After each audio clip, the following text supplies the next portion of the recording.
If you want to hard reset your Samsung Galaxy S26 with the recovery mode, then you need to prepare a laptop or a computer and also a USB cable, because you will need to connect your phone to your laptop or computer with that cable.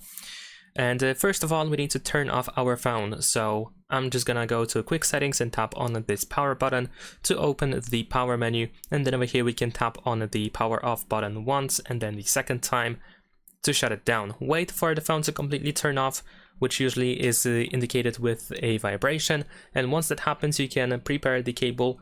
And once you connect the USB cable to your phone, you want to press and hold the power button and volume up button at the same time. But once you see the Samsung logo, you can just hold the volume up.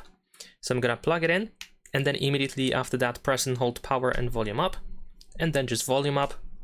And after a couple of seconds, we should open the recovery mode, as you can see right now over here. And of course, if you want to factory reset your phone here, you need to choose the wipe data / factory reset option.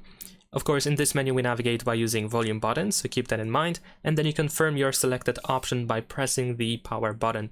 So go over here and you should be able to hard reset your phone in this menu. Once you are done, if you go back to the Android recovery mode, into the main menu over here, then you will need to choose reboot system now to restart your phone. And that is pretty much it. Leave a like and subscribe.